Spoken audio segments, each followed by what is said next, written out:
Ladies and gentlemen, welcome to another Palmiko dog training Q&A. You guys know how these Q&As work. They are questions from the Palmiko Inner Circle, from people that are following the Palmiko Dog Guide. If you want to find out more about the Palmiko Dog Guide, you can do that at palmikodogtraining.com. And you can also check us out on Facebook, Instagram, and YouTube, all under Palmiko Dog Training. So first question, Alice. How do I stop my dog jumping up on me and surfaces? We have a 15-week-old Vizsla cross with a GSP lab.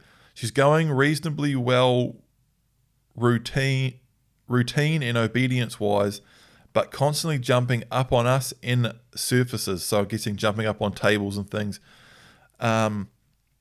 We are using pressure to remove her and commanding off and praising her when she's down. So that's perfect. Pressure on what we don't want, praise on what we do want.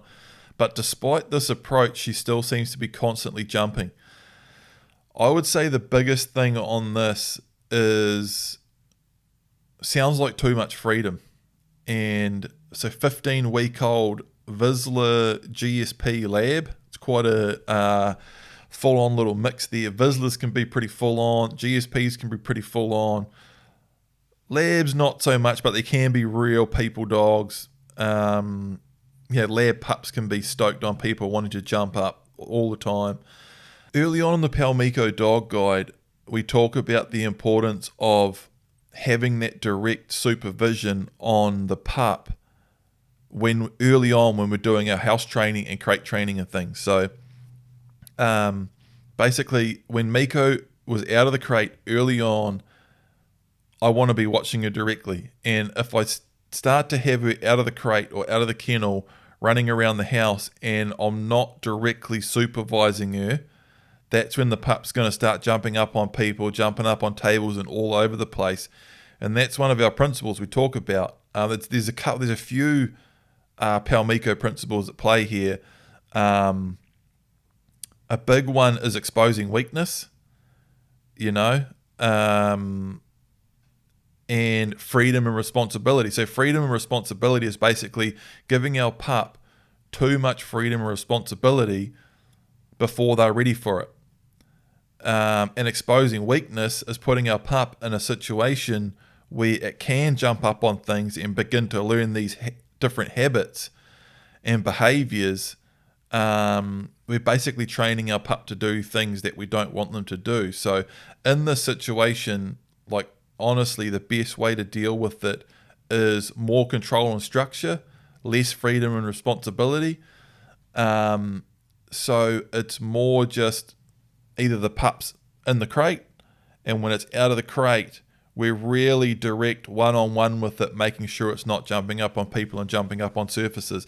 And if it's getting too much, and no matter what you do, it's still happening, then you need to put the pup on a lead or put it in a crate or calm the situation down a little bit too. It depends on the situation. If it's just me, one person, and a pup in a quiet, calm room, it's going to be easier to get that pup to engage with me, pay attention, and calm down. But if there's 3 or 4 or 5 people and there's more going on, people moving around, kids involved, more noises, the reading and timing of the pressure and praise isn't quite bang on with different members of the household. And it's also an environment like that there's so much more stimulation going on for the pup as well. And that's going to stimulate them and get them to jump up, do different things. There's more noises, more distractions. In environments like that, it's very difficult to engage with your pup and get it to actually pay attention and get it to actually learn and absorb things. And so doing that is putting our pup in a situation where it's basically set up to fail, and we're going to teach it bad habits like that. So the key, this is a huge one, is really recognizing that this situation is too much for the pup and it's counterproductive, and either putting them in a crate or getting them in a calmer situation. And because the thing is the the more we can do that, the more we can keep it structured early on and keep things calm and avoid putting our dog in those situations where it's those bad habits are just starting to form. The sooner we can get our pup to the point where it can be out of the crate and just cruising around with us the whole time without learning bad habits. But if we keep trying to give our pup freedom before it's ready for it, and we're basically setting it up to fail, and it's playing out those negative behaviors over and over, then they become habit. Then you end up with a pup that, I've talked about this a lot in other Q&As. Now you've got a pup that's jumping all over everyone, jumping all over surfaces, and now you have to put it in a kennel or crate for longer. So it's sort of one of those counterintuitive reverse psychology things. I want my pup to have lots of fun and freedom to be part of the family. That starts off with being in a crate and control and structure. That's the fastest way to get our pup to the point where it can just cruise around out of the crate doing what it wants without learning bad habits. If we try to do that too soon, we teach our dog a whole heap of bad habits, and we can potentially screw that up forever. I hope that makes sense. Give us feedback on it. Throw something else in the inner circle. Make a post. Ask us a question. Duncan. Hi there, we have a 2-year-old poodle crossed with a German wire-hair pointer. We have had a lot of success with the Palmico dog guide training for getting him to stop pulling on the lead when walking. He's great when we take him to the park when there's no other dogs around. However, when there are other dogs, he gets very worked up, barking and pulling to get to them. He's also the same with cars when we are walking along the road. Any suggestions on how to stop this, please? I'm guessing if the dog's 2 and you've had a lot of success with the Palmico dog guide for training him to stop pulling on the lead when you're walking, I'm guessing you're more remedial training with an older dog. So, and if you got him, if he had to be pulling on the lead for you to stop, for you to train him with the Palmico dog guide to stop pulling on the lead. So I'm guessing it's sort of a bit of these are pre-existing habits of being really full on with other dogs and cars. It'd be interesting to know that. A few more details would be good, and it'd be interesting to know how long you've been training with the Palmico dog guide. This is a little bit like my last answer. There's no quick, easy solution for this. And it all comes down to basically structure, training, control, discipline. With the dog that's really full on like that, particularly if maybe it's had a bit too much freedom in the past, so it's been able to run up to dogs full on, then that can start leading to problems, right? Because you don't have control of your dog. It'll take off, run up to other dogs. Sometimes another dog might be aggressive, or your dog might end up being aggressive, or the owner of the other dog doesn't want your dog tearing up to it, right? I see stuff like this all the time, and I've done loads of one-on-ones and remedial work with dogs that people talk about socializing. And a dog being well socialized is just a dog that let it off at the beach and it can just go tearing up to other dogs. And it can go well and it's all fun and the dog's just running around playing with other dogs, but it can go pear-shaped so quick too. And it can end up with dogs just completely losing control, getting in a dog fight. Your dog that runs up to other dogs, what if the other dog's 200 meters away and then that other dog runs off the beach and now where's your dog gone? It all ends up in things like this, so that's why we exercise so much control and structure early on, while also making sure our dog is well socialized as well, so we get the best of both worlds without any big issues. Once you get to a point like that, and things like a dog being really full on with cars or other dogs, any big distractions like that, it's usually if not always, a product of having no control and dialogue with your pup or dog early on. Like my dogs, Print and Miko, or pretty much any dog I've had. When I was a kid, I didn't know how to train dogs. I was around dogs a lot as a kid, and I made a lot of mistakes back then, and that was a big part of my journey to learning about dog training and sort of working it out through my 20s. But by my late 20s and through my 30s, any dog that I've had, I just haven't really had any really bad, annoying problems with, like other dogs and cars or any of the stuff. Because once I understood dog training properly, and I had a proper bond and relationship and control and dialogue with my dog, and the dog was actually respecting me and paid attention to me, and if it does something, if a car comes past and it reacts in a weird way, I just go, by the time the dog's 6 or 8 months old, through proper structured training, I can actually communicate with the dog, and the dog actually listens, and I can say, don't do that, and keep walking, and the dog just picks it up straight away. Okay, we're not flipping out at cars or other dogs.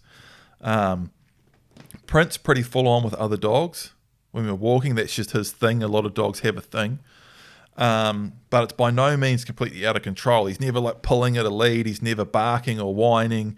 If he does go to run off towards another dog, I can always call him back. I can tell him to sit down and stay.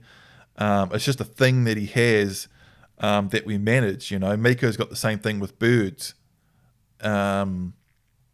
It's just something that's caught her attention, she's got focused on, but I can control it. These things only turn into a big problem when they get completely out of control, and it turns into pulling and barking and whining, or if the dog's off a leash, you've got no control of it, and it just takes off. So when you do get in the situation where something like this has started and it's got to the point where it's getting a bit out of control, and if you let your dog off a leash, it's going to take off, or it's a real problem on the leash, barking and pulling, the solution is the same as avoiding it in the first place. How I avoid it in the first place is proper training and structure, not too much freedom and responsibility before the dog's ready for it. And it's the same when you're fixing it, and there's no easy, quick solution to that. So it basically goes back to watching everything that's in the Palmiko Dog Guide, following a really good training system, keeping everything controlled and structured, doing everything correctly, good practices with the leash, getting your dog walking on the leash as good as possible, getting out into a low distraction environment, and running those drills, getting your stop drill as good as possible, using a long line to extend all of that stuff, and just working on it and slowly improving your relationship and bond and control with your dog and your dialogue with your dog, where you say something, your dog actually listens and it knows what you're talking about. It knows what pressure and praise it. It knows what, don't do that, or good dog. It's very, very important, and it's surprising. It's very, very common that people don't actually have that basic dialogue, that or pressure, no, means no, and good dog means good dog. It's very, very surprising how many people don't even have a yes and a no with their dog.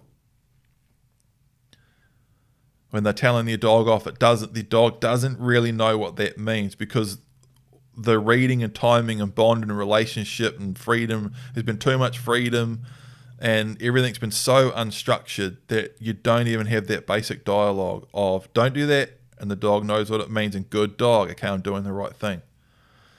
And it's a huge part of what the Palmiko Dog Guide, my training systems, are set up to do.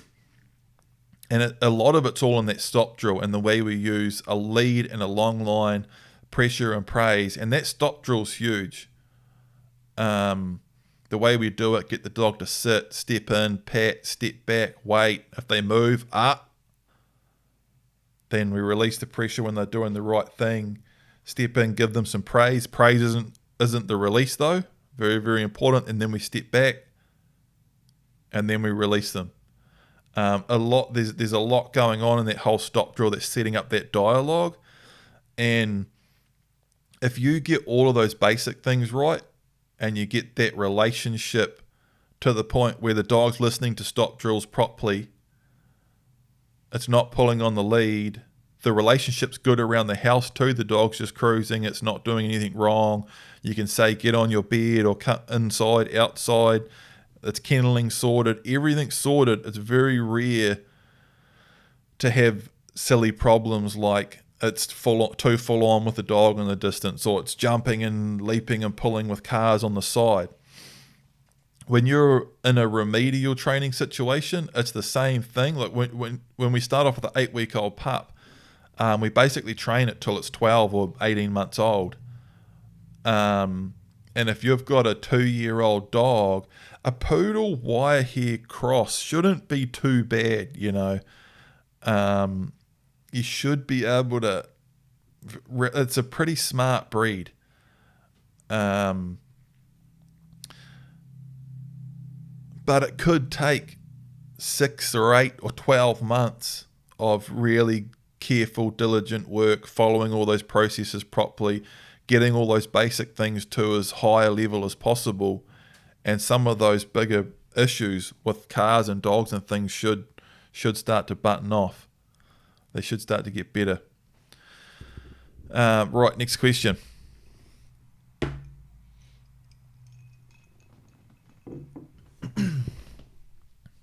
Tish.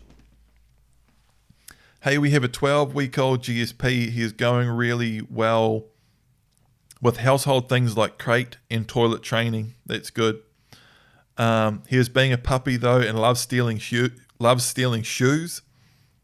That's probably, well, definitely 12 weeks old stealing shoes.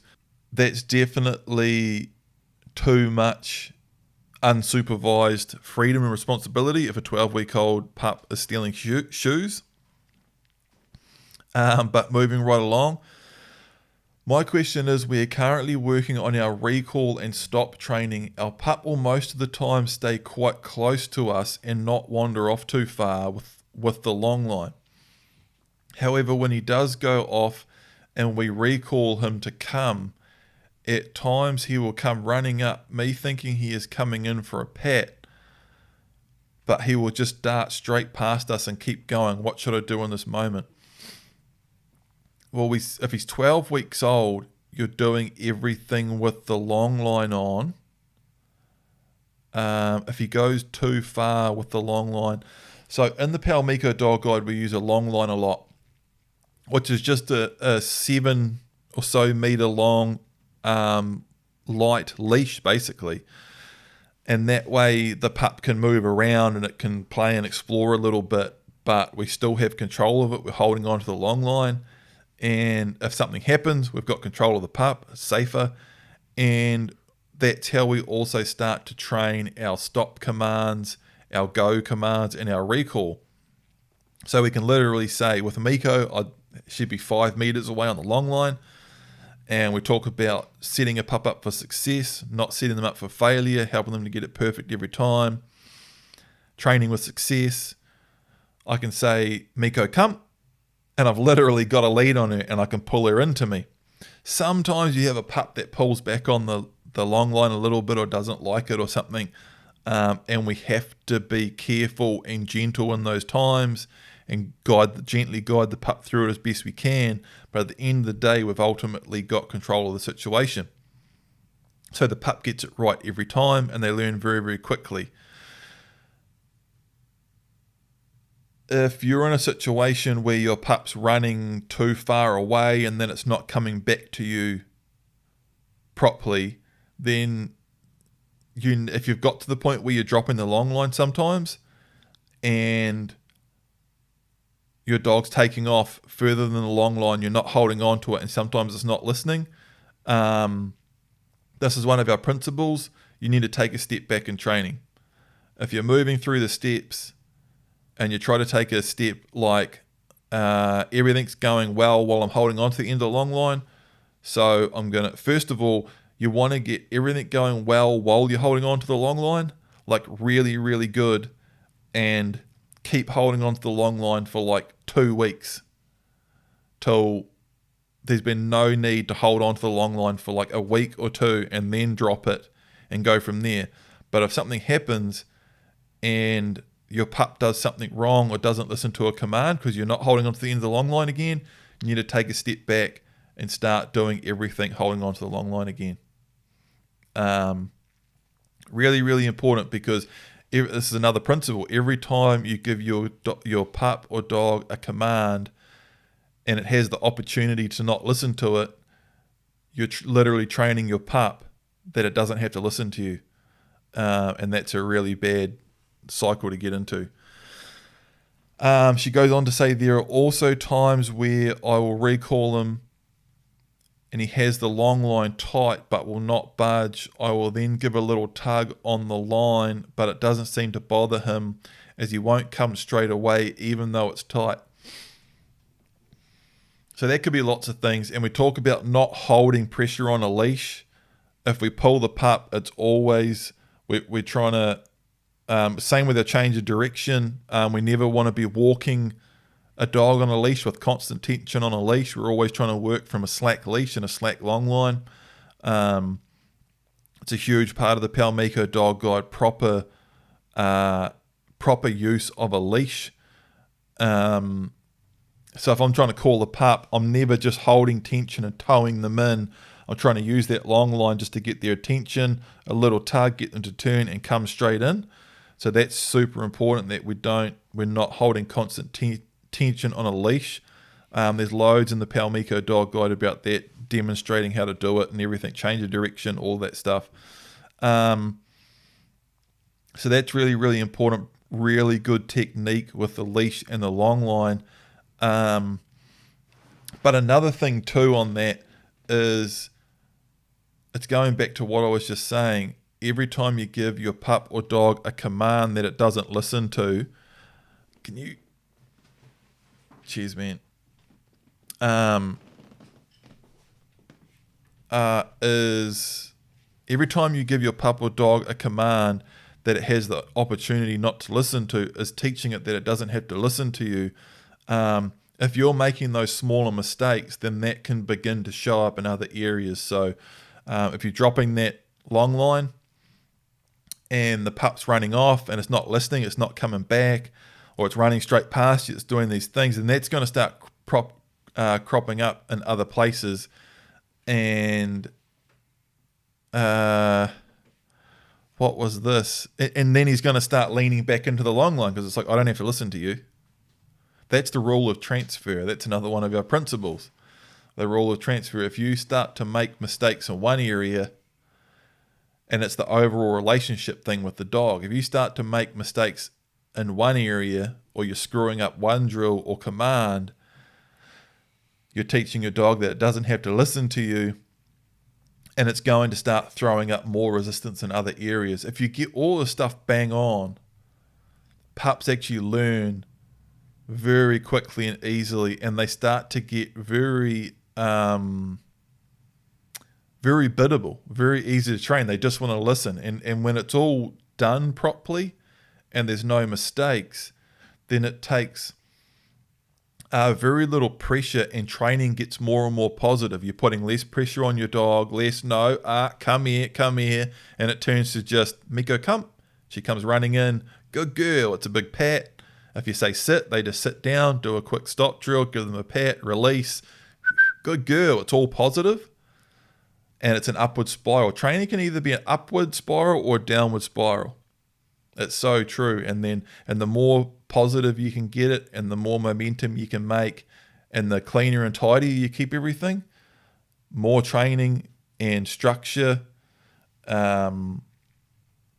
the better and easier everything goes. That's really how our whole routine is set up. And that's it. Three questions, because we got back to these a little bit faster. Remember, on any of these, if you've got to continue, another question based on this question or based on my answer, throw it in there. We're always there to answer questions in the inner circle. Send us a message, throw it on the new Q&A post, throw a post up. A huge thank you to everyone that signed up to the Palmico Dog Guide lately.